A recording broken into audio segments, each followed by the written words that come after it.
नमस्कार मित्रों। तो आज हम बात करेंगे सरिन मशीन के बारे में।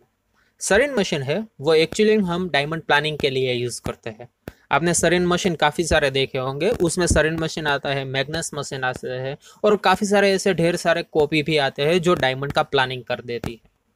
अभी कैसे डायमंड का प्लानिंग होता है वो मैं आपको बताऊंगा। आपके पास काफ़ी सारे ढेर सारे डायमंड्स होंगे, लेकिन उसमें से जो मेकेबल डायमंड है और आपने जो क्राफ्ट क्रिएट किए हैं, तो वैसे डायमंड पर हम अक्सर सरिन मशीन का यूज़ करते हैं। अब ये जो सरिन मशीन है वो सरिन एडवाइज़र पे वर्क करता है। सरिन एडवाइज़र है वो सॉफ्टवेयर है, उसका काफ़ी सारे वर्जन आते हैं, 5.1 आते हैं, 5.3 आते हैं, अभी तो 7 भी चल रहा है। तो आपको मालूम होगा कि जो सरिन एडवाइज़र है वो कैसे वर्क करता है। उसमें काफ़ी सारे ऐसे फंक्शन आते हैं जिसका हमें नॉलेज होना भी आवश्यक है। Step by step next video में मैं आप सबको दिखाऊंगा कि इसके जो सारे के सारे ऑप्शन है वो वर्क कैसे करते हैं। जो मेकेबल का ऑप्शन आता है वो कैसे वर्क होता है। 4P की साइन आपको लगानी है, सरिन मशीन ही लगा के देखा। सबसे पहले आपको कोई भी डायमंड है उसका प्लानिंग आपको करना है। प्लानिंग करने के बाद वो जो 4P का टेबल आता है, क्यूलेट की जो साइन आती है, गर्डल की साइन आती है, तो ये सारी की सारी जो 4P की साइन आती है ना, वो भी सरिन मशीन ही हमें लगा के देता है।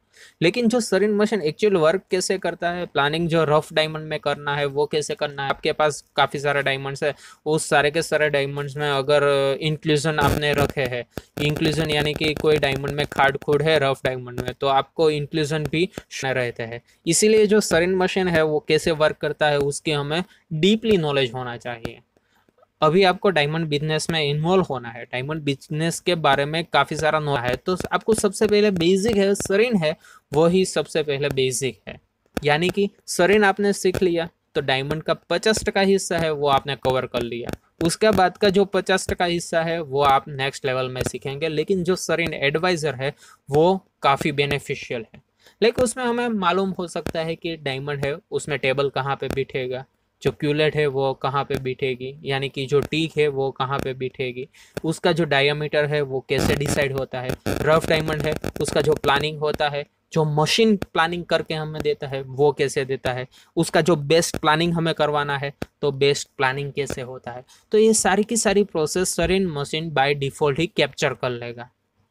अभी देखिए आपके पास कोई भी डिवाइस है, तो उस पर आपने स्टोन रखा, स्टोन रखने के बाद उसका आपने मेकेबल बिठाया, तो जो इजीएस्ट वे और सबसे ज़्यादा आपको वेट मिलेगा ना, वैसा diamond by default polish diamond Sarine advisor बैठाएगा। सरिन एडवाइज़र एक सॉफ्टवेयर है, सरिन मशीन है वो टेक्नोलॉजी है।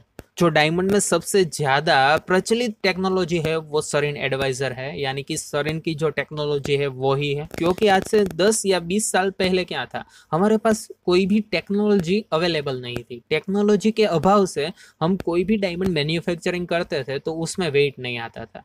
लेकिन सरिन आने के बाद डायमंड में काफ़ी सारा ढेर सारा हमें वेट भी मिला है। उसके बाद जो 4P प्रोसेस होती है, 4 प्रोसेस जो टेक्नोलॉजी है, उसमें जो डायमंड घाट क्रिएट होता है उसमें भी हमें काफ़ी सारा अच्छा हमें वेट मिलता है। तो ये सारी की सारी टेक्नोलॉजी के बारे में नॉलेज होना भी इतना ही आवश्यक है।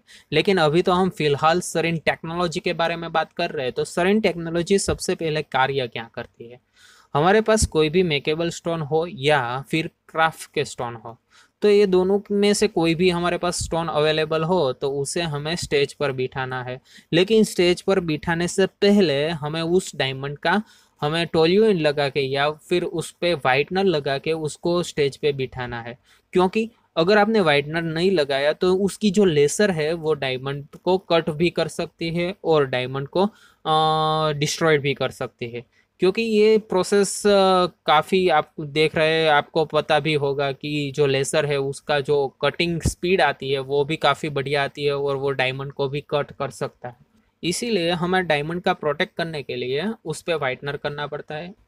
और दूसरी बात ये कि अगर हमें मान लीजिए कोई डायमंड रफ स्टोन है उसमें खाड़ खूड़ है, तो उसको हमें कॉनकेव कैप्चर करना है, तो उसके रिगार्डिंग भी हमें उसको वाइटनर करेंगे तो बढ़िया रहेगा। डायमंड की जो एक्चुअल साइज़ है वो हमें मालूम हो सकेगी, डायमंड का जो एक्चुअल इमेज है वो इमेज हमें मिल सकता है।